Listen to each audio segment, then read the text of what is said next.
Hello guys, Ben Cola here. Thank you for watching. I'll try not to bore you. I told you I'd be back today. And I wanted to tell you a little bit more about myself, but something happened. I heard on the news once again. Oh God, the police in the Volusia County. I used to live in Volusia County. I live in Seminole County now.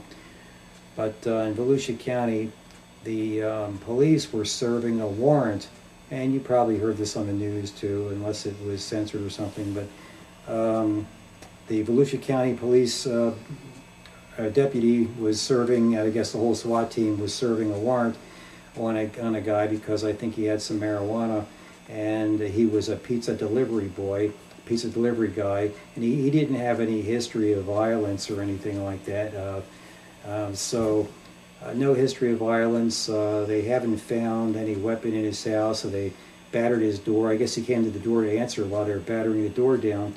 And I guess he was wondering who these people were. They were standing there in full gear, and his friends were at the house, so they told the story. Basically, they just shot him in the face and killed him. And here's a pizza delivery guy being served a warrant for marijuana, who had no gun, no weapon. He just answered his door, and he got shot straight away in the face. So dead, I guess, obviously. And I mean, if the police really wanted to catch this guy, they could have called me, and I would have knocked on his door, and I would have said, hey, look, you're going to be SWAT teams tomorrow, and you need to turn yourself in and come with me. I'll drive you down to the police department, and that way there won't be anybody shooting you in the face. And I think he would have said okay, and he would have come with me, and or the police could have sent an officer to wait outside his door, maybe hide behind the bush or something with no gun, just a couple of big cops hiding behind the bush. And when the man went to work that day to deliver pizza, they could have just one officer could have grabbed one arm, and one officer could have grabbed the other arm, and they could have cuffed him and taken him in, and they wouldn't have had to shoot him in the face and kill a young kid. Now we have a case here. It looks to me like an open and closed case of murder. A policeman murdering somebody. And even if he did have marijuana in the house, I mean, big friggin' deal. You don't shoot somebody in the face and kill them. I mean, is that the penalty for smoking marijuana? Getting shot in the face by a cop and not even having a chance to go to court and tell the judge, okay, I was a bad boy, I had marijuana in my house, put me in jail for a couple of months or give me community service. I mean, he didn't deserve the death sentence, and in any case, our public servant, the police officer, was not supposed to be a judge or a jury sentencing this guy to death over some marijuana in the guy's house. Now this is happening over and over again. I told you the story about the 12-year-old kid on the swing set the other day who was shot because he had a water pistol. The big, strong policeman, you would think they could have restrained a 12-year-old child on a swing set. What are we going to do about this? I don't want there to be any kind of big super trouble over this, but I mean, we have a guy here who's a pizza delivery guy. He has no history of violence, and all he had, assuming that the police were correct, and even if he did have drugs in the house, I don't think that warrants being shot in the face by a police officer at your front door while you're answering the door, 6 o'clock in the morning. The fellow's friends were in his house, and they witnessed the whole thing, and they corroborate that he didn't have a gun, and he was nonviolent, and the police admit now that he had no violent history or anything like that. I mean, this was all over whether or not the guy had some pot in his house. I mean, for God's sakes. The fella next door here got caught with how many pounds of, he had steroids in his house or something. But I live next to a fella who, he's in jail right now. Thank God he's in jail, because it's the second time. Now, I think drugs should be legalized, but in any case, this guy had a lot of drug traffic coming to and from his house, and he was dealing drugs. And the thing is, he was up all night long. I mean, all night long, cars would be coming to his house and leaving and coming and going and coming and going.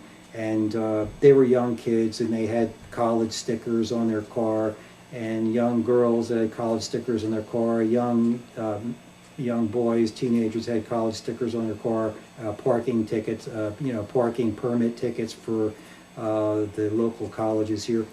And I guess they would buy their marijuana from him or whatever. I think they caught him with steroids, and they caught him with some, I think he had pot or something, but he had like 40 kilos of steroids. I think that was the main thing, steroids, and I think he had hydrocodone, and he had quite a bit of it, but still, they didn't have to shoot him in the face, and they caught him, and they brought him downtown, and now he's serving 10 years. And they found out he had a gun in the house. He wasn't supposed to have a gun because he got caught 4 or 5 years ago, and he served a term, couple of years in jail. While he was in jail, everything was peaceful again. And my house and his house are like 6 feet apart, so it's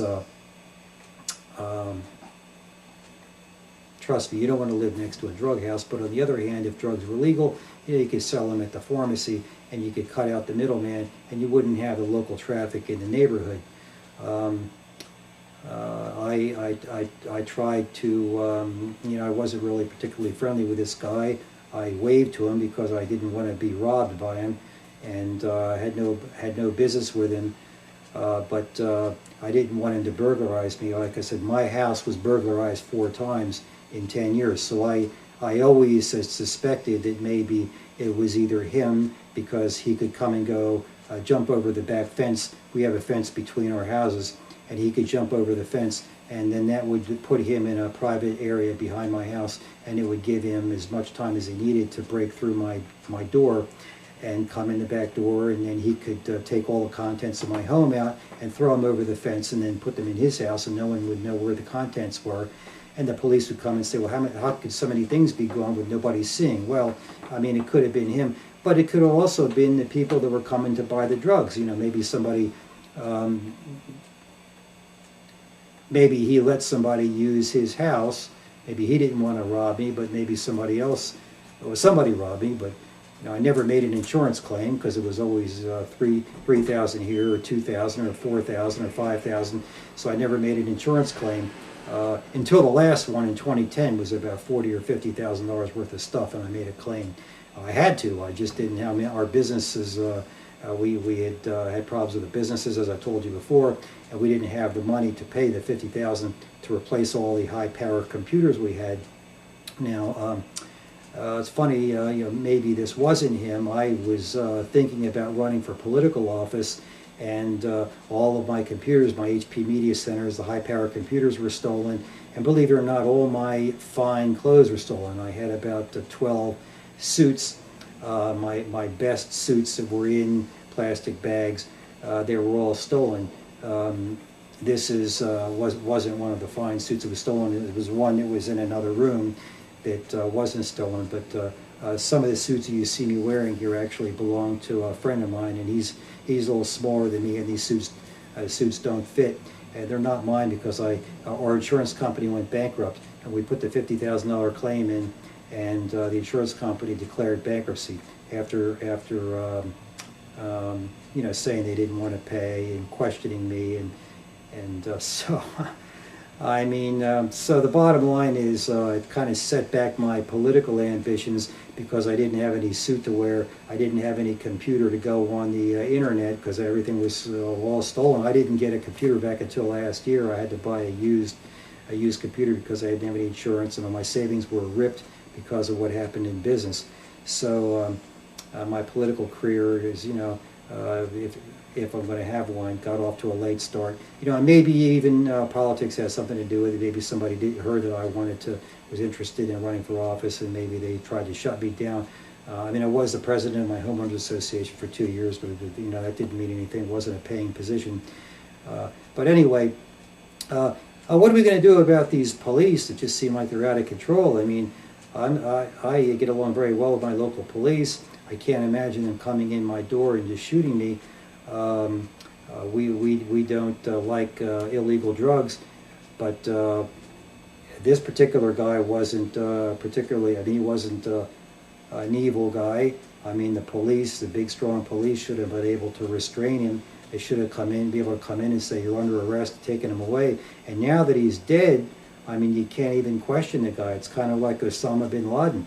I mean, when they were, you know, if I were in charge, I wouldn't have killed Osama bin Laden when I sent the Navy SEALs in there. They could have overpowered him and they could have brought him back. I mean, here you have the world's most wanted terrorist.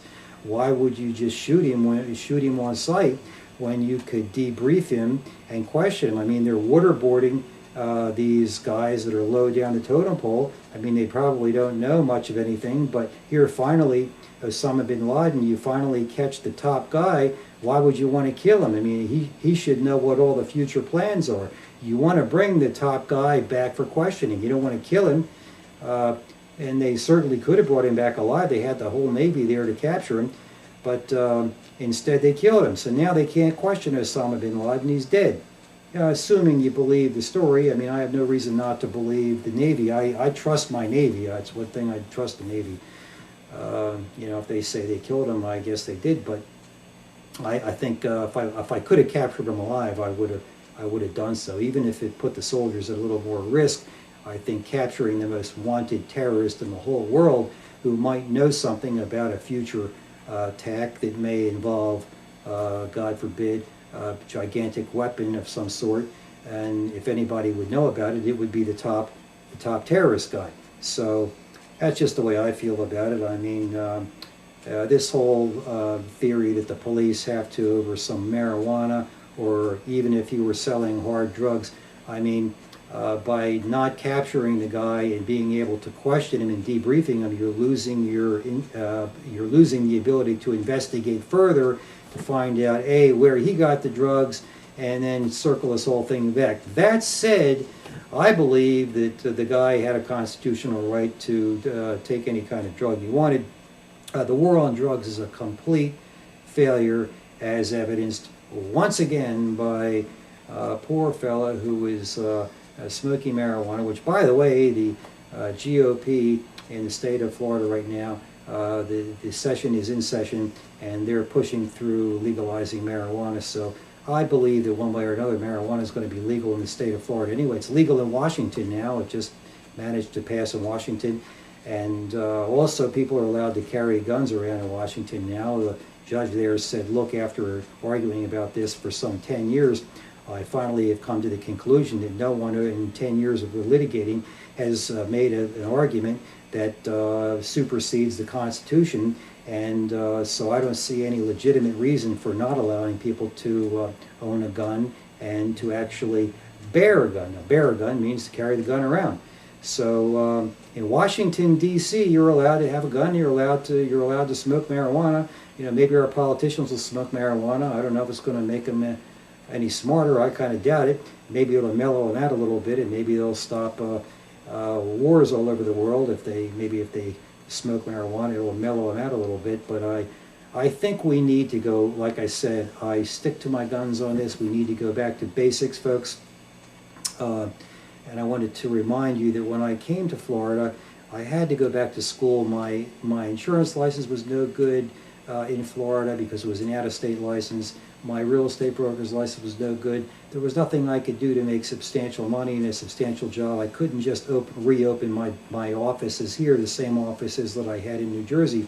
So I had to go back to school, and while I did that, I explained to you that I was working as a salesman for the Evergreen Company. It's a small company in Daytona, and I was such a good salesman because I already sold 10,000 insurance policies up north. So I think I proved my sales ability. But you know, they always say seeing is believing, talk is cheap, and I wanted to show you the awards that I won. I'm going to pile them up here, but this is from August of '93. See, I came here in '89, late '89, '90. But you know, I have like a whole pile of these things, and they say Employee of the Month. It means that you sold the most. More than anybody else. And here's another one. And they're very hard to get, by the way. I mean, there are very few people that have even one of these things, and I have trying to count. I think I got about 12 of them here, but I'm just going to take them, and I just wanted to show you if anybody thinks that they can out debate me or outsell me, well, good luck. I mean, I've got these, and I think we need somebody who can negotiate as well as fight if necessary. We need to make friends around the world. We need to stop being a pariah. I went to Costco yesterday, and I had to do some grocery shopping, and I was just shocked. The shelves were about half empty in the electronics department. I think, I don't want to speculate here, but I just have a bad feeling after going to these big box stores for years and years and seeing piles and piles of television sets and piles of stereo boom boxes and all kinds of goods and stuff from China. People, I'm telling you, the shelves were quite empty. I mean, I think there were just a few TVs in there in the whole store. Now, I know Costco's not closing because it's the Orlando one and it's huge, but I think there are things happening right now where, you know, we've got, we put the sanctions on Russia, and we put the sanctions on the Chinese solar panels, and there, we do know that there is a strike at the dock in Los Angeles, at the port of Los Angeles. There's a dock worker strike, so they're not unloading the ships. But word on the street is the ships aren't coming. And it's not just that, it's that the ships aren't coming, and maybe the dock worker strike is just a side lie that, you know, China just, we owe them a lot of money. They don't like what we're doing to Russia. They don't like what's going on in the Ukraine. They're siding with the Russians on the Ukraine issue. Those people in eastern Ukraine held a vote, and they said that they wanted to be Russian. The people in the Crimea held a vote.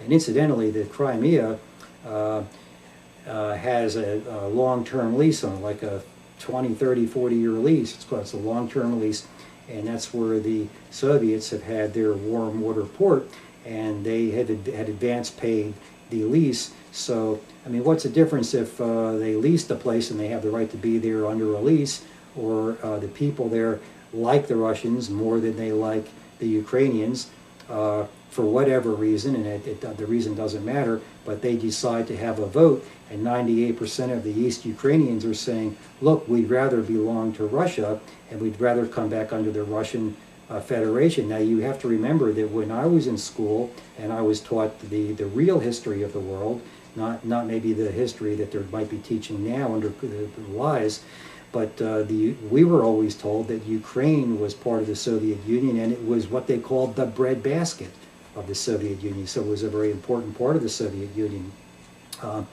But when the Soviet Union broke up, the Soviet Union pulled back, and they pulled back out of Germany, and the wall fell down, and Germany came back as one country again instead of a divided East and West. And the Soviet Union was very nice. It turned into Russia, and they decided that they were going to smallify themselves and pull their borders back, and they gave Ukraine up as an independent country.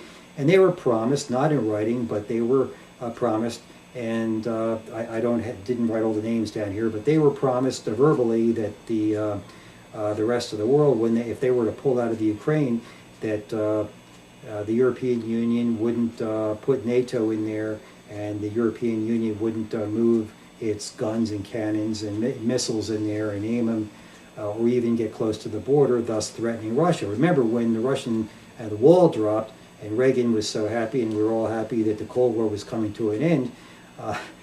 The point is that everybody was going to pull their weapons back, and there was going to be less friction at the border, and we were all going to be friends, and we were going to reduce the number of ballistic missiles, and we reduce the number of warheads, that reduce the chance of an atomic war that would destroy the Earth, not just the humans, but ruin the Earth with terrible pollution that will kill us all slowly or quickly. But now it seems that there is the United States, for one reason or another, probably because of oil, you know, they want to move the European Union into the Ukraine, And so the East Ukrainians, who are closer to the Russian people, and they speak Russian, by the way, the people in the eastern side of Ukraine. So as you look at the map, that would be the right side of Ukraine when you're looking at the map, and you see Russia to the north, and you see Ukraine under it, which used to be the breadbasket. The right side of the map is the east side. Those people speak Russian. The people on the other side, on the left side, the west side, they speak Ukrainian. And I have a friend who lives over there, and he told me in a telephone conversation about a month ago, he said, look, we just want the fighting to stop. We don't want to be Russian. We don't want to be, all we want to be is Ukrainian. We don't want to be part of the EU. We don't want to be part of anything. We want to be left alone. We don't want to have to fight. We don't want to be drafted. We love the people on the other side of the country. We know them. They know us. They're friends with the people in Russia. They have family and friends there. And now they've got us, they've got me signed. They want to, and I'm afraid they're going to make me fight over there and get shot in the back if I don't advance on them. And they're being, the people on the other side of the country are being backed. I don't care what you say, but they're being backed by the Russians. Vladimir Putin is saying they're not being backed, but you know they're not being backed maybe by frontline equipment, but they're the Russians are running some old equipment down there so that the people can fight on their own behalf, so they can maintain their independence. And they held a vote, and they voted that they wanted to be Russian. Well, they speak Russian, and the people on the other side of the people closer to the European side, the Western side, they want to turn that thing into another European nation and put them under the EU, and they want to snatch their gas, and they want to use that as a gas transit point, so that all gas being sold to Germany and Italy, transiting through that area, they get to tax it. So it's kind of like about oil and gas, and but it's all coming, it's originating from Russia. So Russia, and they're not paying their bill. They haven't paid their bill. So Russia, you know, months ago they just shut the gas off, and I think they just turned it on again. They caught up the bill, and Russia is now saying, well, the people in the East, and they're fighting, and the people in the East are picking up AK-47s, and they've got Russian tanks coming down there, and they also had Russian tanks anyway there, and the people in the Crimea had a vote, and they voted to be Russian, and the Russian Duma agreed to accept that territory as part of Russia sovereignty. And remember, it used to be part of Russia anyway in the beginning, and the people voted to go back to Russia because they didn't like what was going on in the Ukraine, and they were being called terrorists by the people on the other side of Ukraine, and they speak a different language. So maybe they should just divide it down the middle, because the people that speak Russian, I mean, look, if you're speaking one language on one side of the country and another language on the other side of the country, you know, maybe it really is, should be divided right down the middle, because, I mean, if they speak different languages, and I'm not saying that makes people different, I'm saying at some point you might say, you know, why don't you hold a referendum? Well, they did hold a referendum, and under the United Nations Charter, it says right there, and we signed it, and the Russians signed it, everybody signed it, that the people shall have the right to self-determination. So, but when these people voted to be independent and become Russians, oh no, the American, the European Union and the American people and the Europeans on the west side, they didn't want that, because there was some industry over in the east that they won, and I guess there might be some oil and gas in the ground there too, and they were like, you can't separate. Well, they can. I mean, legally they can under the UN Charter, and the Russian Duma accepted them, and it was signed off by Putin as to the Crimea, and I think they're doing the same thing now with Lugansk and Donetsk. But, you know, the tremendous fighting and all over there, and I don't know what you're hearing on the mainstream TV, but I'm talking to people on the ground in western Ukraine, which is supposedly, I guess, our side of Ukraine, so it's not like I'm talking to the enemy or anything. I'm talking to the people on supposedly our side of the border, and they're saying, look, they just want to be left alone, and they don't want to fight. And if the people on the other side of the country, what my guy is saying to me, he's saying, look, if they want to break off, I mean, it doesn't affect me one way or another. This particular fellow owns an internet manufacturing company, and he made a big internet site for somebody I know, and who's running an internet company, and the internet site was actually built by the Ukraine. And so, you know, the United States businesses were using Ukrainian coders to make websites for them. So I mean, there's some technology there, and I'm not saying these weren't. I'm not talking about somebody from East Ukraine. I'm talking about somebody, you know, in Kiev, in Western Ukraine, who are fighting now, and you know, this has to come to a stop. I mean, just put it to a vote. I mean, why not just put it to a vote? You know, I'd like to think at some point that if the United States, let's say, for example, in the state of Florida, let's say Washington, we don't like what Washington is doing, and the state of Florida says, oh no, this is crazy, we don't like what they're doing, we want to be independent. We want to turn Florida into a separate country. So we have a vote, and everybody says, yeah, let's say it comes in at 98%, let's say, and you know, we tell Washington we don't want to be part of the United States anymore. Well, under the UN Charter, we have the right to self-determination, and we might we might do that, and that's legal. And the United States and Washington is going to say, oh, it's illegal, you're violating this, you're violating that. No, under the UN Charter, we have a right to self-determination. If Texas, and they talk about seceding all the time in Texas, I mean, there's cowboys over there, they don't like Washington telling them what to do. I mean, I don't mind it. I mean, I'm all American. I like being American. I have no ill will, no grudge, nothing. I just, I do think, though, that if I did have a grudge, I would like to know that we have a right to vote and secede from the nation if we want to, and we're not going to have to worry about F-16s and F-15s and Stryker vehicles and Abrams tank coming across the border from Georgia, and then we're going to have to, you know, get gunned down and be called terrorists by Washington because the state of Florida wants to secede from the United States. If in fact the United States goes crazy, maybe that's what we want to do. I'm not saying we want to do that, but I'm just saying if that were to happen, like it happened in Ukraine, I would think that we would have the right to self-determination. And I think that maybe that could pacify a lot of regions in the world where people should have the right to self-determination.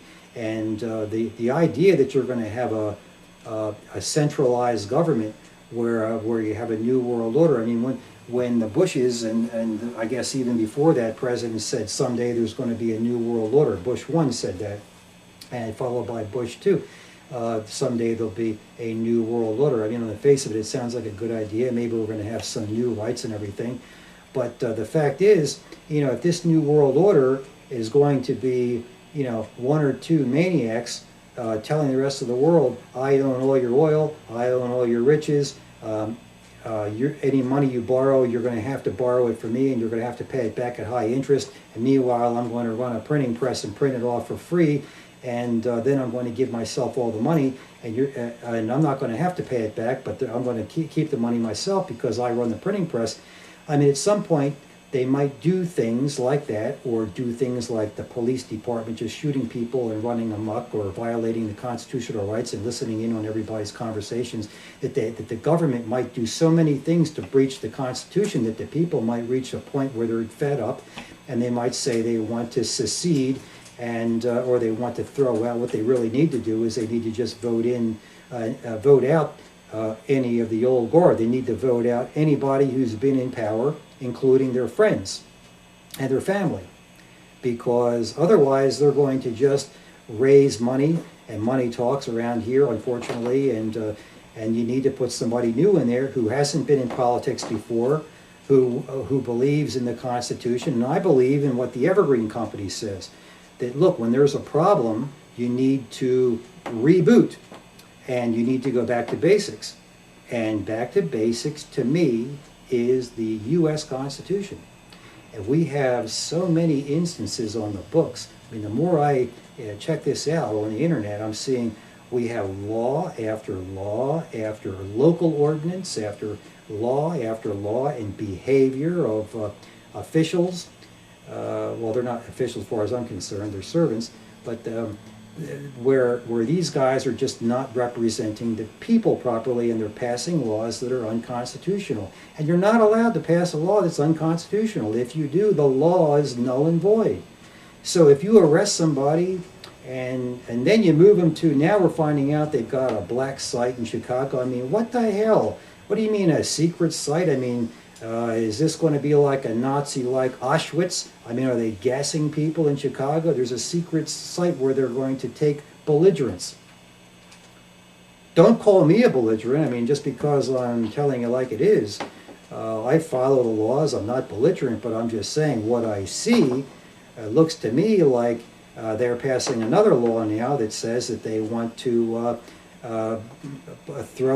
arrest a belligerent and call him whatever they want, a terrorist, and not let him have a lawyer, not let him tell his family that he's been arrested, and take him away in the darkness of night and bring him to this Chicago Black Ops site or other sites around the country that apparently they have, and then you're going to just disappear, and that's how they're going to purge people who have a difference of opinion. And the Founding Fathers warned us about this, and they said in the United States we need to have freedom of speech. It was a big thing. I told you that's why my grandparents came to the United States, because they wanted to have freedom of speech. Without freedom of speech, our officials can put us in debt, and we can't say anything about it. They can arrest you for what you say, and now they're making a law that says they can call you a belligerent. Well, what the hell is a belligerent? Define a belligerent. Is a belligerent someone who just doesn't believe in the party line, or is a belligerent someone who believes in the Constitution of the United States? Is a belligerent someone who thinks that we're not in a war zone, like the National Defense Authorization Act has declared, by the way, that the United States, the contiguous United States, is a war zone. And apparently that's why they're allowed to pass these laws that go against the Constitution, because we're in a war zone. But we're not in a friggin' war zone. And this guy, the police shot him in the face, I guess, because the police were told that we're in a war zone, and I guess that means that they could shoot anybody they want. The Ferguson Police Department, they shot that guy. He was unarmed. Now we've got this happening in other places, and it's just getting worse.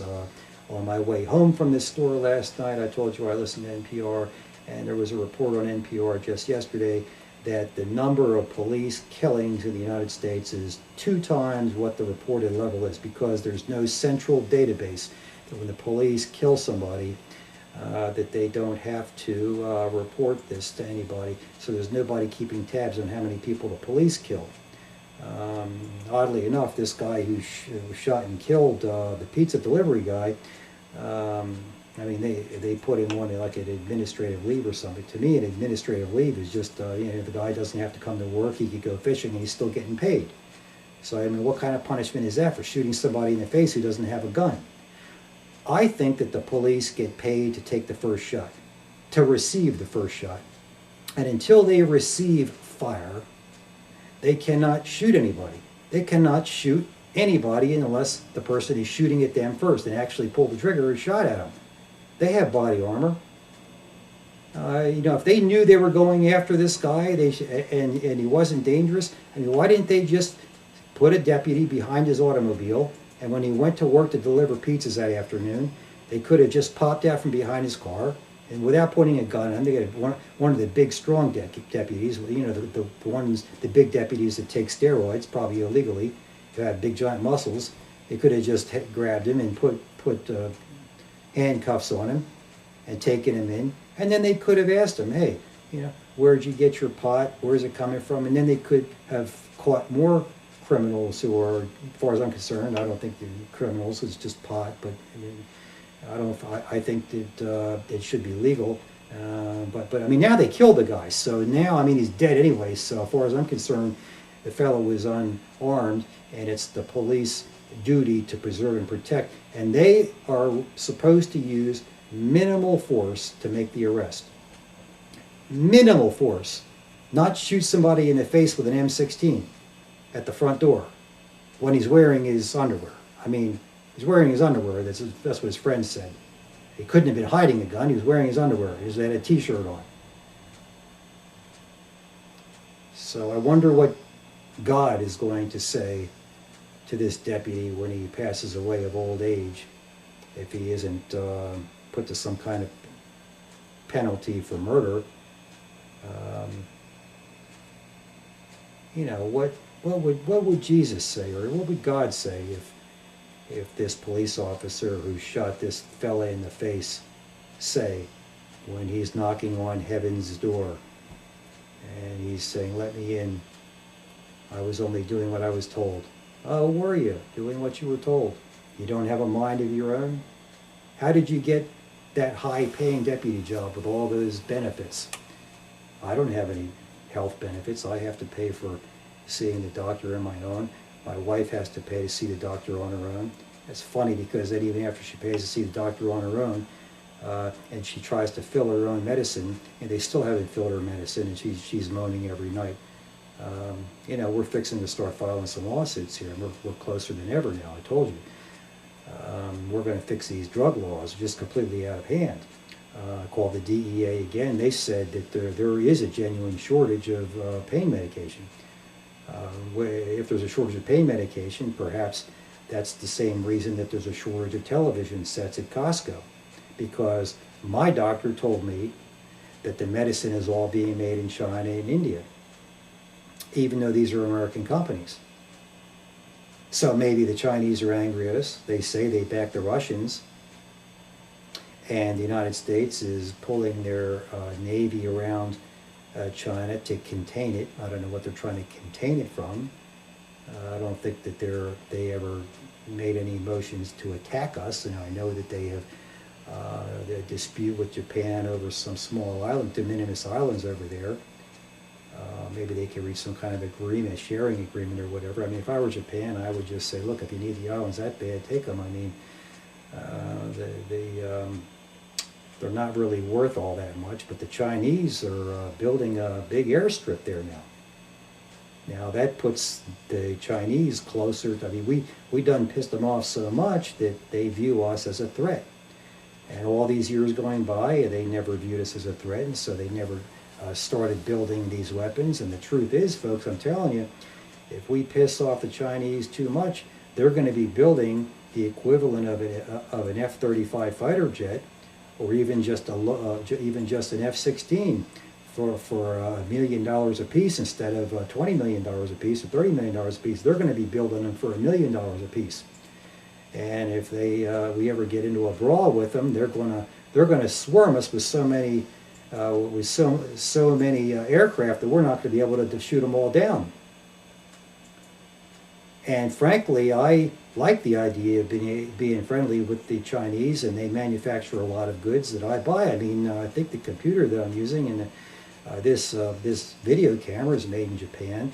I'm not talking about Japan here, but I think the computer here is made in China. I like the idea that I can buy a big flat screen TV at a low price from China. I mean, I have no, and like I said about the solar panels, if they want to give us solar panels at a lower price than we can make them here, the solar panels are going to make electricity. So they're helping us make electricity, clean, sustainable electricity. And if they can make them for half price and let us buy them, why should we say, oh, we can't allow this, we need to make them ourselves, so we're going to put an import tax on them, when we're not making them? I don't see anybody here making them. I think the UL Solar Company, I think we were using some, are using some solar panels that, I mean, they say they were made here. Now I'm starting to, I'm going to have to, next time I'm at our test site, I'm going to look at them again. But I was told they were made in the U.S. So I bought them because of that. But I didn't buy them. I don't own them. But I said I was the consultant on the thing. But we're just trying to prove a point that you can power a property with solar panels and wind. And if this stuff can come from China, I mean, what the hell difference does it make if it's making electricity and it's helping the Earth make electricity without any kind of greenhouse gases, and it's going to last a lifetime? Don't have a conniption over it and then tax these people and slam a tax on them because they're able to make the stuff cheaper. They're doing us a favor. Someday we'll be able to make them for less, but right now we can't. And if we can't, then we need to just figure out a way of competing. And I have all kinds of ideas how we can make the solar panels here for less. And I believe me, I'm trying to introduce myself to the internet world so that you all know me, and I'm hoping to at some point get a job and gain some sort of a political position where I can try to steer our country into the proper direction where we're actually following the Constitution. And what matters right now is rebooting the country and following the Constitution. We are not in a state of war. Our government is saying that the United States is in a state of war, and I'm telling you, I'm asking the police, and I'm not in a position to order anybody around, but I am pleading with the police of the United States if your police chief or a politician told you that you are in a war zone, you need to carry high-power guns, and you need to shoot first and aim your weapon at people and point your guns at people because we're in a war zone. The people of the United States haven't been told that they're in a war zone, so they're not pointing their guns at the police, and I don't want them to. But I don't want the police, who have been told by their chiefs, I think, that they're in a war zone, and they're shooting the people because they think they're in a war, and the people don't know they're in a war, so they're not shooting back. They're not even buying guns, and even if they did, they couldn't buy the bullets because the government bought all the bullets. And let me remind you, a lot of the bullets that these police, that the DHS bought, are bullets that people use for self-defense. These are hollow point bullets. They're not allowed to be in a war. So even if we were in a war, these hollow point bullets are banned by the Geneva Convention. So if the U.S. bought these bullets to fight a so-called war at home, you're not allowed to use these bullets in a war. So you're disarming people who are using these bullets for self-defense around their home in case of a break-in, and you're using them in a war. Now maybe I'm thinking, gosh, maybe the bullets are being used by the military because the military budget got cut. I don't know. I don't have subpoena power. I'd like to be able to be in a position where I could find out. Now, I don't know everything that Obama knows, so I can't say that he's a bad guy. I can't say, no one can, because no one knows what the president knows. No one knows what these high power senators know. Maybe they know things that are bad that we don't know. And maybe they're doing things to protect us that are, I guess maybe in a way they are protecting us. They didn't protect the pizza delivery guy who got shot in the face. And there's no excuse for that. That's murder. That's murder 101. The police knock on somebody's door, guy answers the door, and they shoot him in the face. And if that guy doesn't go down for murder, I don't know what to tell you. It's just another example of something really wrong. That the people are the owners of those weapons that the police are carrying. Now, there's some police own their own guns, but the assault rifles that they have at the police station that they are carrying, that I think are just over the top, and any police department that might have an MRAP or some kind of big guns or big sniper guns or equipment that enables them to beam x-rays through people's walls. And I believe that I was beamed, and I'm going to tell you a story about a laser beam hitting me and burning a hole in my leg when I was out on the boat one day back around 2010. I have a photograph. I even went to the doctor, but I was hit by a laser beam that came from outer space. It hit me in the leg and burned a perfectly round 1.5-inch hole in my leg. And I slapped my leg. I thought a bee was stinging me, but I got burned by it. Now I could see why, if someone thought maybe I was boarding a boat that was at anchor, but I was the captain and I had permission to go and get some water at a marina that I knew, and the owner of the marina I knew, and I had permission. So I went to go get some water. I'm getting off track here again, and I came back. And so as I was transferring the water onto the boat, because the boat was at anchor, it was too big of a deal to move the boat just to get some water. And the people on board wanted to take a shower. We were out of water, so I said, well, I'll go get some water with the dinghy. And when I came back, as I was putting the water onto the ship, I guess it looked like if you were in outer space, or if you were a drone, or you had a laser beam weapon and you were watching the marina or whatever, the boats in the anchorage. So it would have looked like maybe I had gone to the marina, stolen the water, and come back. But in fact, I had permission, and in fact know the dock master very, very well. and in fact, docked my many boats there for years and years and years. So I had permission to go. They said, just make sure you turn the water off when you're done. So I came back. So I'm saying if there was something in outer space watching me, it might have looked like I was some kind of a pirate boarding a boat, or maybe it looked like I stole water. And, I'm telling you proof that there are these exotic weapons because I got hit by one. And as I was loading the water onto the boat, and I was lifting the gallon jugs of water up onto the deck, I got hit in the leg by a laser beam, and a puff of smoke came out, and you could smell the burning flesh. And it was horrible. I mean, there was a little hole where the beam, I was bouncing up and down in a little Zodiac. There was a little hole, and that didn't quite burn, like the laser didn't settle, because it must have been I was bouncing up and down. And then there was a slightly bigger hole where the laser tried to settle, I guess, but I was still bouncing up and down. And then I guess the boat stopped bouncing up and down, and then the laser settled in one spot, and it made a white round hole in my leg, a 1/4 inch deep, this big around. And it was a perfectly white, like you took a cookie cutter and just cut my flesh out down to a depth of about, I'd say, a little more than 1/8 of an inch, maybe almost a 1/4 of an inch deep into my leg. And I dropped the water and I slapped my leg because I thought a bee was stinging me. It felt just like a bee sting. And I thought there was a bee, maybe swarming around the boat, because that happens sometimes. Bees like to hang in the crevices, and sometimes of sailboats, or sometimes they make a nest in the sail, and then when you unfurl the sail, you find out, oh my God, while I wasn't sailing, the bees made a nest in the sail, and when you put the sail up, all the bees come out and bite you, sting you. So I thought I was getting stung by a bee, but I quickly ran inside because I ran for cover. Now the beam came out of the sky, because from where the beam hit me and the way the boat was, there was nobody on land that could have been in a position to shoot me, because the boat was in the way, and the beam had to come from outer space. And then there was an Air Force base just over the tree line right there. That was about a mile away. So it must have come from the Air Force base in Florida. I think it's called Patterson. Either came from somebody monkeying around with a weapon at the air base, or it came from the sky.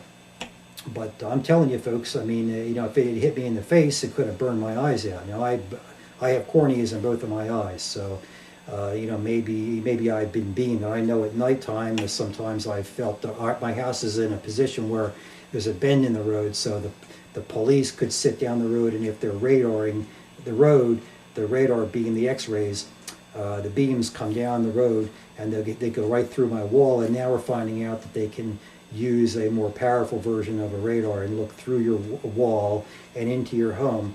And I moved my bed further into my house in case this was happening. But every night when I sleep, because of the way I have a problem with my back, I could sleep on one side. My eye, and I have a waterbed, so I'm kind of sunken down into the waterbed, but my left eye would be up and facing down the wall that faces down the street. And my left eye, oddly enough, has got a cataract on the half that's sticking above the edge of the waterbed. So the police, I mean, if they had been trying to beam into my house, they ruined both of my eyes with cataracts now. And you could see the one eye that was facing up all the time and facing that wall. The one eye it's half the cataract, and it's on the upper side, the side that would have been hit by the see-through-the-wall beam more. So I was beamed by a laser beam. I didn't have a camera with me to take a picture right on the scene. There was no blood. It just made an absolutely perfect white. It would just burn into the fatty flesh, and the skin was gone, and the hair was gone. And when I got home a couple days later, I took out my camera, and I'll post a picture of I'll post a picture. And oddly enough, I had a doctor appointment. When I came home, I had my usual doctor appointment. I went to see her, and I told her what happened, and she looked at it, and she said, yes, she said, that does look like a laser beam. She said, it's not an insect bite or anything. She said, that looks like, what she said was an industrial laser hit you. And so, I mean, then I found out later from one of my Navy friends that they were testing drones with, and also fighter jets, and I guess they had some kind of handheld weapon. They were trying to tested on the Somali pirates, because the Somali pirates were boarding vessels off of Somalia. They were trying to make a weapon. And I think they tested it on me because I was, there by the boat. So, it almost looked like, hey, let's use Ben Cola as a test and fire the weapon at them. They fired a laser beam in my leg because they were pretending that I was boarding the vessel, which I was. And they had an excuse because I guess it looked like I was stealing water, but in fact I had permission. So they shot the laser beam in my leg. So I'm telling you, these weapons exist, and now I have to have my corneas fixed. So it's just terrible, and these weapons. And now I hear that the police have decided not to use these weapons because they're afraid that they may be causing damage to people. I don't know, maybe it's because they found out people like me have corneas at a young age, and you shouldn't have a cornea in both eyes, and especially in the one eye that's looking at the wall.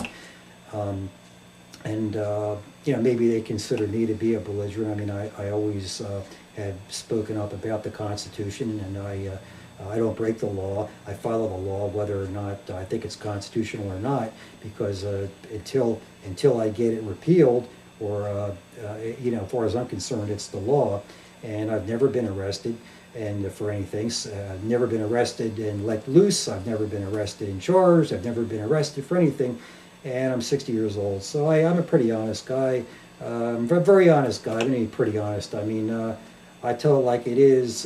You don't get to become an insurance adjuster and an agent and a real estate broker all your life and not get in some kind of trouble. I handled millions and millions and millions of other people's money. I've been audited many times and never had a penny missing. So I'm trustworthy, and if I tell you a story, folks, you can believe it. I don't exaggerate. It's the truth. And let's get back to me. Let's get back to brass tacks here, folks. What are we going to do about it? I'm sorry you see me in a same suit every day, but when my house got robbed, burglarized, my suits all got stolen, except for a couple.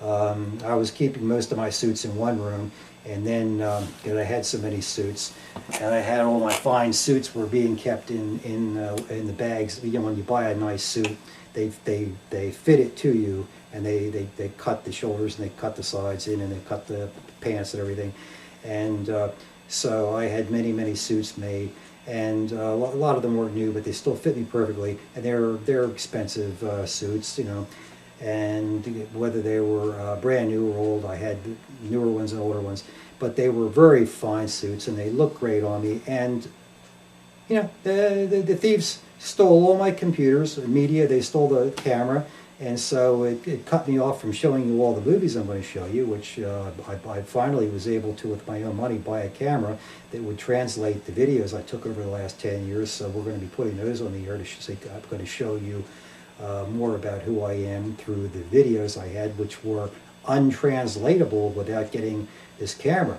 And that's how I'm making these videos, by the way. After I translated all the old videotapes, there's 25 hours of videotaping that I lost. I was locked up ever since the camera was stolen, because they're encoded in the camera. And unless you have the same make and model and year, and you can't do anything with those tapes unless you pay a fortune to the Sony Corporation and have the data transferred. And I didn't have the money. My insurance company went bankrupt, so I had to set all those tapes aside. Well, I bought this new camera. Anyway, after I got done translating all the tapes, which took a couple of weeks, I decided to use the camera, which I'm using now, to make these new tapes now. It's old technology. These are old DV tapes, not VHS tapes, but you're watching me on an old DV with a .avi file, which I'll compress to an MP4, and then I will put them on the internet so you can see who I am and everything like that. So, but let me just show you a little more about me. I think I showed you this photo. This is kind of like me in my prime. This is my buddy Dan. He's a Huey gunship crew chief, and that's me in my prime. And my buddy got shot down in Vietnam 4 times, and he's lucky he's alive. And don't let's, just because I have a beard here, don't call me a terrorist or anything. I wore a beard for a few years, and it doesn't mean anything, folks. It just made it easier for me to keep my face clean. Let me show you the picture of this is my mother and my Uncle Anthony coming from Italy. This is the proper way to come to America. You come through Ellis Island, and you can see they've got the big Italian consulate symbol behind, because they left Italy, telling Italy that they were leaving, and they had all their papers in order on the Italian side, and then when they came to Ellis Island, they were ready for them at Ellis Island to receive them in the United States. And both sides of my family came this way, and so I'm 100% Roman Italian, and I think there shouldn't be any political ill will towards Italians. So I don't think there's any big grudge there or anything, so that should stop that. This is, oh, I showed you, oh, this is a funny, I don't think I showed you this. I like to go fishing in my spare time. I told you, the captain, and we used to go fishing, and we reached a point where we caught so many fish that we were running out of tuna fish to catch, and we're running out of bluefish to catch, and other kinds of fish to catch that were like the edible kind of fish, that I started to say, well, look, you know, in a way I kind of blame myself. I felt guilty because they nicknamed me the Fish Killer, Ben Cola, a.k.a. the Fish Killer. And I said, the Fish Killer, well, I got a name around the marina, and the other captains were calling me the Fish Killer because I caught so many fish that they said I was wiping out the ocean. So I started to go hunting for sharks instead, and I have some really cool shark fighting videos I'm going to show you guys. And I was finally able to translate back. I mean, they're cool as hell.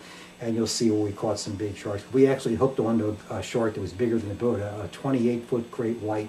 And we were on a 28-foot boat, and it was scary. But we had the shark on for about 10 minutes, and he went down. The water was a mile deep, and he went down, and we chased him with the boat. But we ran out of string. The rod didn't have enough string on it. And when we hit the end, I told Mitch, my first mate, I said, hang on to that rod. Don't lose that. It's an expensive rod.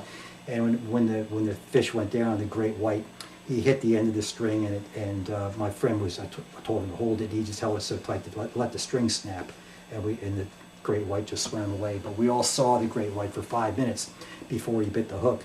We were trolling through flat, calm water, and the great white followed us for 5 minutes before he decided to bite the hook. So we have all had a clear view of him, and he was as wide as a car. I kid you not, as wide as a car and long as the boat we were on. This is me. I think I might have showed this to you earlier when I first started. I wore a suit every day, but wearing that because it was a Saturday, and Saturday was dress down day, and I worked half a day Saturday. Listen, we're running out of show time today, so I'm out of time. I'm going to have to say goodbye, and I'll see you tomorrow. Bye-bye.